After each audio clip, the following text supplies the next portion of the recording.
tinokuchingamidzai kuchechi yeChrist Embassy yepamhepo yatinoita muchishona. Iko zvino hapachina chikonzero chokupedza svondo rose usina kupinda chechi, nokuti painopindwa unenge usipo, kuda wakanga uri kubasa pakaenda vamwe kuchechi, kuda wakanga uri parwendo, kuda chechi yeChrist Embassy haisati yakuwanikwa kwaunogara, kana kuti unofarira hako kudzidza shoko raMwari nechishona. Ino ndiyo yave chechi yako. Chipinda tinamati. Haleluya. Tinosangana zvekare pamunamato wedu weChrist Embassy watinoita pamhepo muchishona, ndichivimba kuti makava nesvondo rakanaka, uye ndichivimba kuti muri kufamba nesu zvakanaka pazvidzidzo zverhapsody zvatinokutumirai zuva rimwe nerimwe. Tinotarisira kuti munge muchidzidza zvidzidzo izvi, muchizviverenga, zvitumirawo kuhama dzenyu, kushamwari dzenyu, kuvanhu vamunoshanda navo, vamunodzidza navo, muchibatsirana kudzidza shoko raMwari pamwe chete. Toumbai ukama noushamwari hwekunge muchidzidza shoko raMwari saizvozvo. Ndo panofanira kunge pano ushamwari hwenyu, ndo panofanira kunge pano ukama hwenyu ipapo. Ndoda kutenda senguva yose, ndoda kutenda mufudzi Kristu yakilome nokuda kwemukana iwoyo kuti tigone kusangana saizvozvi tichinamata pamwe chete, tichidzidza shoko raMwari, tichikurudzirana nokusimbisana pakunamata kwedu. Haleluya. Ndoda kuti tipinde muchidzidzo chatinacho pasvondo rino, tichitora zvekare mubhuku reRhapsody senguva yose. Haleluya. Kwanzi tinotonga vavengi vedu, tinotonga vavengi vedu, ndo musoro wenyaya watinawo, ndo watoda kutarira. 1 Vakorinde 15 ndima 25 inoti kwanzi, nokuti muponesi vanofanira kutonga kusvikira vakurira vavengi vavo vose, vavatorera masimba avo ose. Haleluya. Mufudzi Kristu ozotsanangura kwanzi rimwe bhaibheri rinoti pandima iyi richiti, nokuti Jesu vanofanira kutonga, vachatonga kusvikira vaisa vavengi vavo vose pasi petsoka dzavo. Kune vamwe vanoverenga ndima iyi vobva vafunga kuti vavengi vaJesu havasati vava pasi petsoka dzaJesu. Asi izvi hazvisi izvo zviri kutaurwa mundima iyi.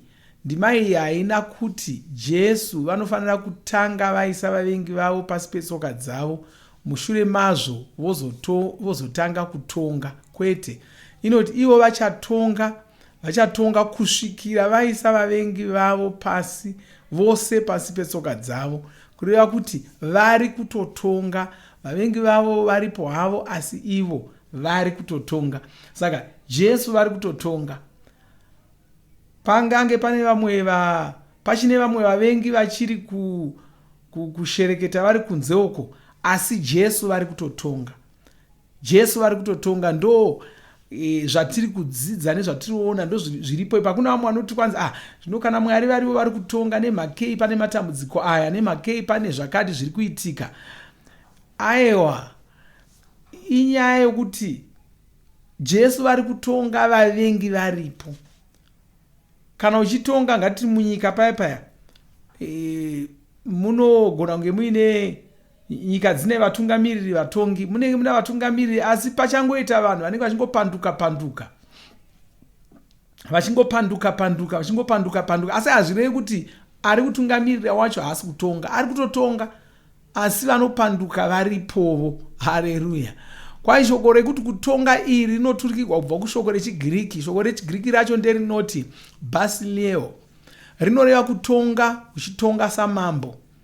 Tinoona shoko iri zvekare muna vaRoma 5:14 inoti, nokuti kana nokutadza kwemunhu mumwe chete rufu rwakatonga muzita remunhu uyu mumwe chete akanga atadza wacho, vaya vakatora nyasha dzakawanda vakapiwa chipo chekururama chisingabhadharirwi vachatongawo muupenyu huno vachishandisa zita remunhu uya anonzi Jesu muponesi. Haleluya. kwanzi Ishe Jesu ava vari kudenga uko hakuna vavengi vekutonga. Vavengi vacho vari panyika pano, asi Jesu vanzi vanofanira kutonga, kureva kuti vanofanira kutonga vari panyika pano. Asi zvino vangatonga panyika sei? Vatsvene vavo ndivo vanotonga vakavamiririra, ivo vanotonga vari matiri. Haleluya! Saka Jesu vanotonga vari matiri, tisu tinotonga takamiririra Jesu pano panyika. Saka kana tichiti Jesu vari kutonga, tiri kureva kuti iwe uri kutonga. Mashoko anofadza zvakadii, iwe uri kutonga. Ndosaka chirwere chisina mvumo yokukukanganisa nokukushungurudza nokukutambudza. Ndosaka matambudziko enyika ino asina mvumo yokukushungurudza nokukutambudza, nokuti iwewe ndiwe uri kutonga. Ndiwe uri kutonga wakamiririra Jesu. Vatsvene ndo vari kutonga iko zvino panguva ino yatiri, ndo vari kutonga, vanotonga vakamiririra Jesu. Haleluya! Saka usazviona semunhu asina basa, usazviona semunhu asina simba, usazviona semunhu asingabetseri chinhu. Ndiwo uri kutotonga. Kwanza Vakorose yokutanga ndima 17 inoti, ndiye zvekare musoro wemuviri unova sangano revasanangurwa. Ndima iyi iri kutaura pamusoro paJesu. Jesu ava ndiwo musoro, sangano revatsvene ndiwo muviri wavo. Ndima yatavhura nayo yataura nezvetsoka dzaJesu. Tsoka idzi dziri mumuviri wavo. Saka Jesu vanofanira kutonga panyika. Vachatonga kusvikira vavengi vose vava pasi penhengo imwe neimwe yomuviri wavo. Kureva kuti nyangwe ukazviti iwewe uri chigunwe pamuviri waJesu, uri pamusoro pevavengi vese.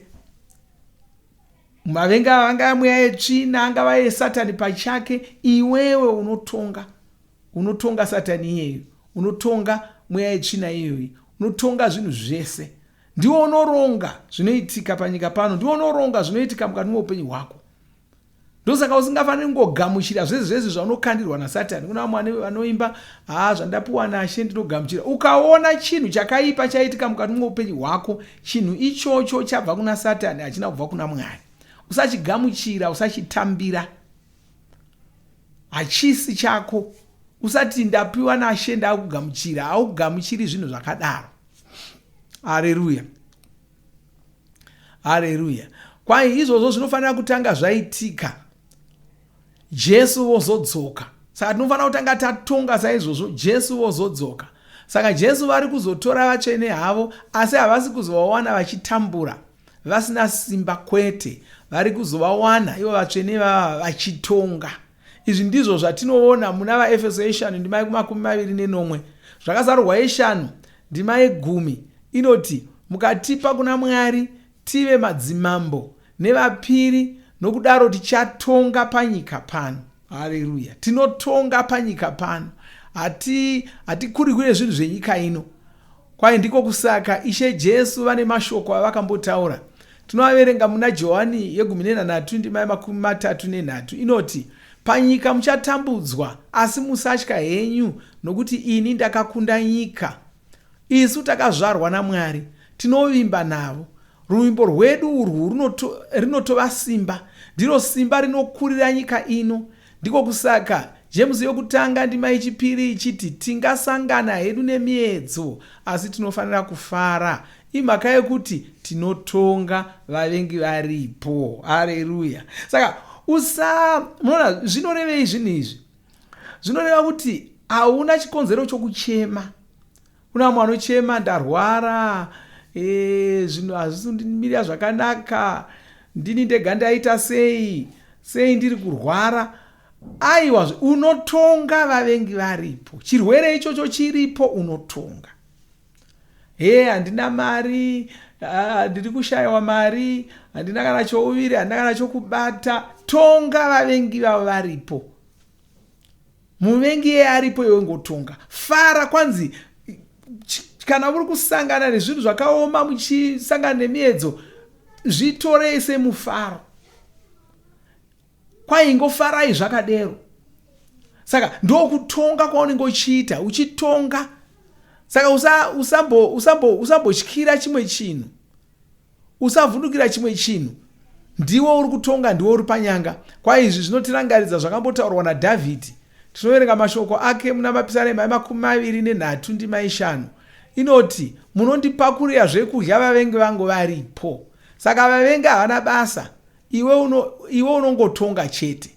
Unotonga varipo vachiona, unopemberera varipo. Mwari ngavakudzwe saMwari. Haleluya. Saka unotonga varipo, unotonga vachiona, unotonga vakagara ipapo. Haleluya. Ndo zvanofanira kuzvidzidzisa izvozvo. Nokuti kuna vamwe vaKristu navamwe vatsvene vanotsvaka kuti zvinhu zvitange zvanaka vagozofara. Vanoti ndingagofara sei ndisina mari? Ndingagofara sei ndichirwara? Ndingagofara sei vana vangu vasina zvinovakwanira? Ndingagofara sei ndine nzara? Aiwa, tonga vavengi vako varipo. Haleluya. Fara zvakangodero. Kwanzi farai chete, kunyange zvinhu zvisiri kufamba zvakanaka, kunyange muri kusangana nezvinhu nemiedzo. Chinhu chinoi miedzo. Bhaibheri rinotaura pamusoro pemiedzo. Miedzo, vanhu vanongofunga kuti miedzo ndechinhu chinenge chichida kumuitisa zvakashata chete. Aiwa, hongu ndo muedzo iyoyo, asi unofanira kunzwisisa kuti kuitiswa zvakashata kuita sei.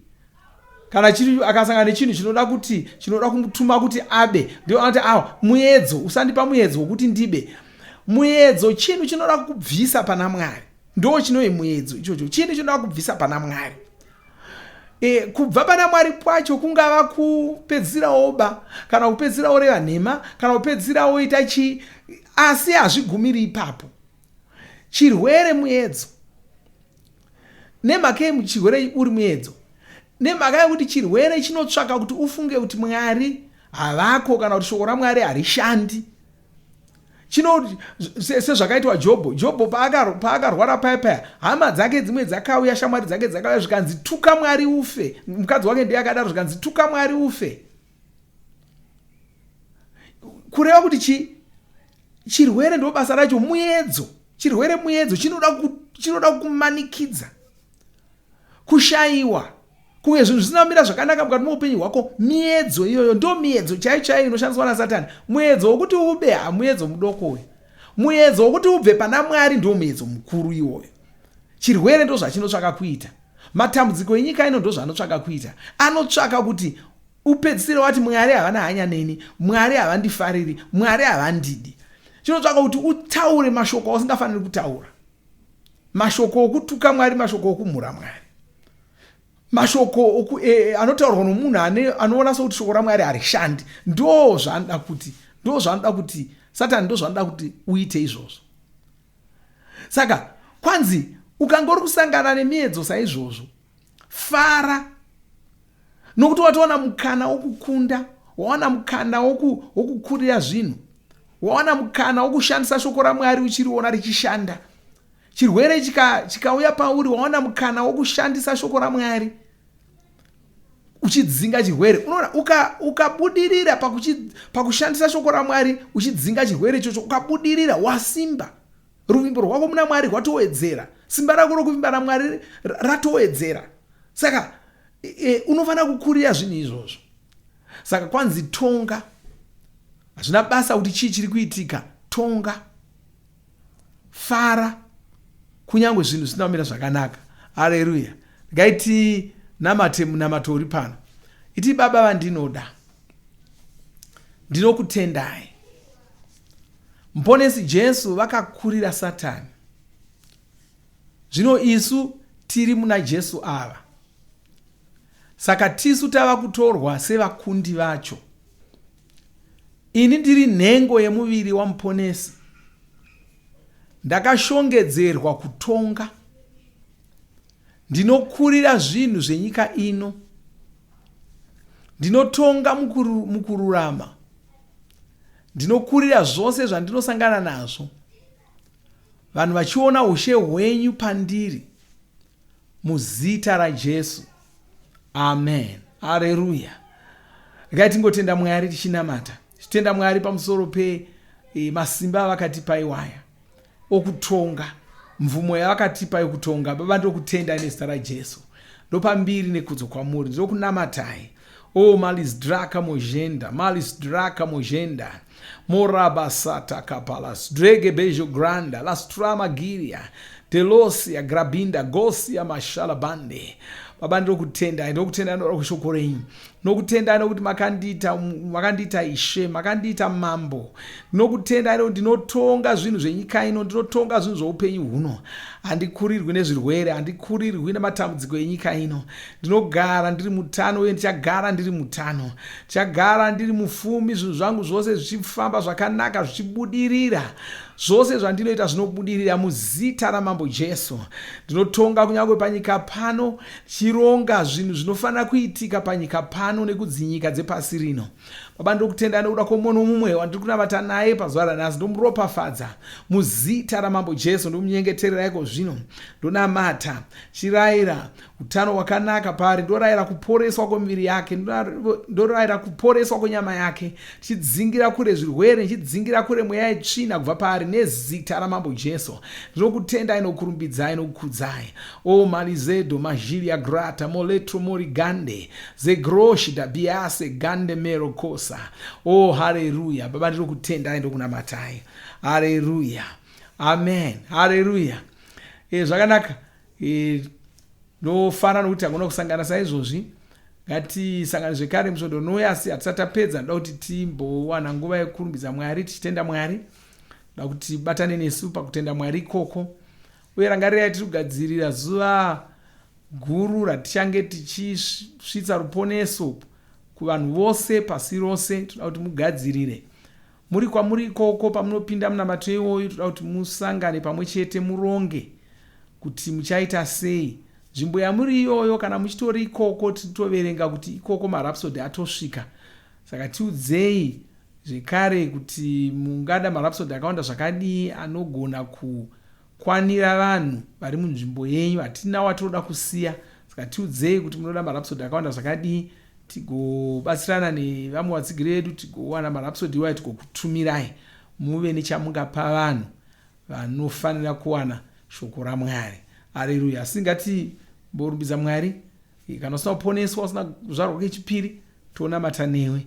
Tosangana zvekare musvondo rinouya. Mwari vakuropafadzei. Amen.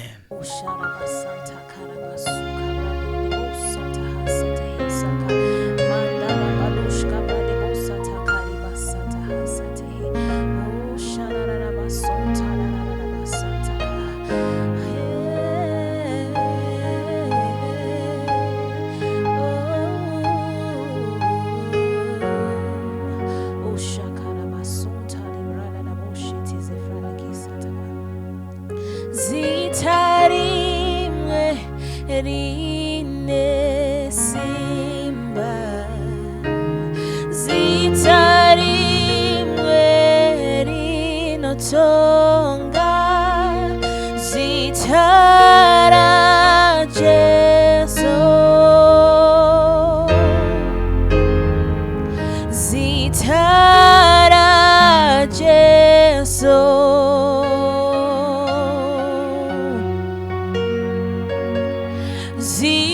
zitarimwe rine simba zitarimwe rinotonga zitara Jesu zitara Jesu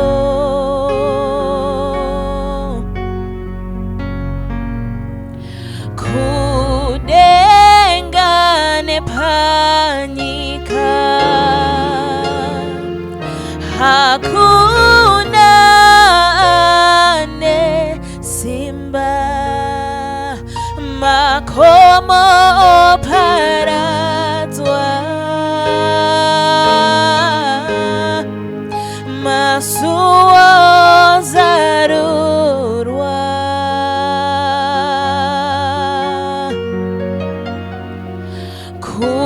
kudengane panyika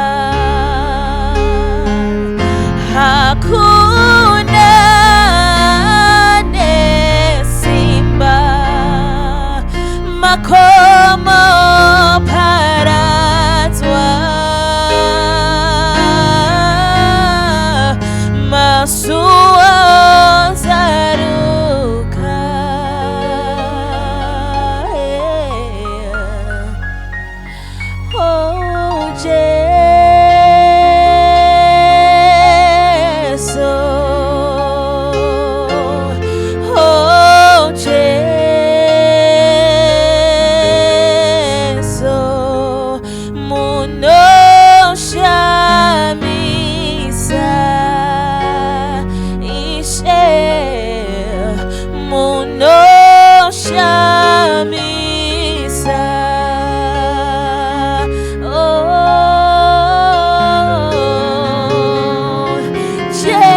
Tinovimba makomborerwa nemunamato wesvondo rino. Kana manga musati mazvarwa patsva, namatai mumashure mangu, muchidudza, muchirevesa. Taurai muchiti, Mwari vari kudenga, ndinouya kwamuri, ndinokoka Jesu kuti vapinde mumwoyo mangu. Ndinokumbira kuti Jesu vatonge upenyu hwangu. Ndinopupura kuti Jesu ndivo vavaishe wangu. Saka ndinogamuchira upenyu usingaperi mumweya mangu. Ndazvarwa patsva, ndava chisikwa chitsva. Ndinokutendai. Amen. Makorokoto mazvarwa patsva, tinokugamuchirai muchechi yeChrist Embassy. Titumirei zita renyu nekwamunogara. Munogona kutumira iri SMS kana WhatsApp pa 0772 215 kana kutuma tsamba pa shonaror@gmail.com. Muchida kupa mpiro yenyu neEcocash, rovai namba *151*2*5*58225# motevera zvinenge zviri kutaurwa neEcocash ipapo. Kana muine nhare dzemazuva ano munogona kushandisa KingsPay kupa mpiro yenyu. Shandisai kodi inoti TNIOG nemavara makuru. Tinoda kukuzivisai zvinotevera. Tinokurudzira kuti musadarikwe nezvidzidzo zveRhapsody. Zvidzidzei kuti shoko riwande mamuri, mugone kumirisana nezvinhu zvinonetsa muupenyu. Tinodavo kuzivisa vane nhare dzeEconet kuti *205# vava kugona kuwana Rhapsody panhare dzenyu kunyangwe musina WhatsApp. Rovai nhare idzi muwane Rhapsody panhare dzenyu zuva rimwe nerimwe. Munorova *205#, mosarudza Daily Devotional. Subscribe, shona Rhapsody muchishona. Munamato uno munoubata pa WhatsApp, pa radio, pa YouTube panoti Shona Online Church, pa www.ce-shonachurch.org, nepa vcc.rhapsodyofrealities.org. Tinokumbira mutizivise kana muri kutibata pane imwe yenzvimbo idzi. Kana pari painternet munogona kunyoresa muchitipa zita renyu. Kana pari pa WhatsApp tinyorerei tigopota tichikutumirai zvimwe zvidzidzo, kana kutitumira SMS pa 0772 166 928. Ivai nesvondo rakanaka.